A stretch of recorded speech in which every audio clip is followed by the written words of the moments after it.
পাকিস্তানের কূটনীতিতে নতুন ধাক্কা। সংযুক্ত আরব আমিরাত ইসলামাবাদ আন্তর্জাতিক বিমানবন্দর পরিচালনার প্রস্তাব থেকে সরে দাঁড়িয়েছে। 2025 সালের আগস্ট থেকে দুই দেশের মধ্যে চলা আলোচনা শেষ মুহূর্তে স্থগিত হওয়ায় ইসলামাবাদের পররাষ্ট্র নীতিতে এটি বড় ধরনের আঘাত হিসেবে বিবেচিত হচ্ছে। পাকিস্তানি দৈনিক দ্য এক্সপ্রেস ট্রিবিউন জানিয়েছে, প্রাথমিক আগ্রহ থাকা সত্ত্বেও স্থানীয় অংশীদার না পাওয়ায় আমিরাত চুক্তি বাতিল করেছে। বিশ্লেষকরা মনে করছেন, ইউএই এর এই সিদ্ধান্তের পেছনে আরব উপসাগরীয় দুই মিত্রের আমিরাত ও সৌদি আরবের সম্পর্কে টানাপোড়েনেও একটি প্রভাবশালী কারণ হতে পারে।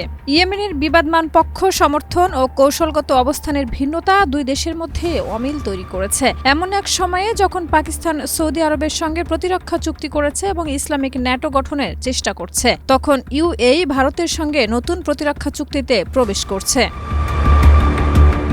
প্রায় 4 দশক আগে ইউএই পাকিস্তানের অন্যতম বড় বাণিজ্যিক অংশীদার ছিল। রেমিটেন্স, বিনিয়োগ ও জ্বালানি খাতে দুই দেশের সহযোগিতা দৃঢ় ছিল। কিন্তু নিরাপত্তা, লাইসেন্সিং বিতর্ক এবং পাকিস্তানের অবকাঠামো দুর্বলতার কারণে সম্পর্কের ভাটা পড়েছে। বিমানবন্দর প্রকল্প থেকে আমিরাতের সরে দাঁড়ানো পাকিস্তানের উপর আন্তর্জাতিক আস্থাহীনতারই প্রতিফলন।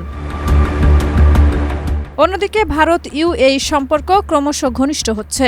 সম্প্রতি দিল্লি সফরের সময় প্রেসিডেন্ট মোহাম্মদ বিন জায়েদ 900 ভারতীয় বন্দীকে মুক্তি দেওয়ার অনুমোদন দেন। প্রধানমন্ত্রী নরেন্দ্র মোদীর সঙ্গে যৌথ বৈঠকে দুই পক্ষ ব্যাপক কৌশলগত অংশীদারিত্বের রোডম্যাপ এবং দীর্ঘমেয়াদী ভূ রাজনৈতিক ও ভূ অর্থনৈতিক সমন্বয় নিয়ে আলোচনা করেন। বিশেষত পূর্ণাঙ্গ কৌশলগত প্রতিরক্ষা অংশীদারিত্বের দিকে এগিয়ে যাওয়ার সিদ্ধান্ত সবচেয়ে তাৎপর্যপূর্ণ ফলাফল হিসেবে দেখা হচ্ছে।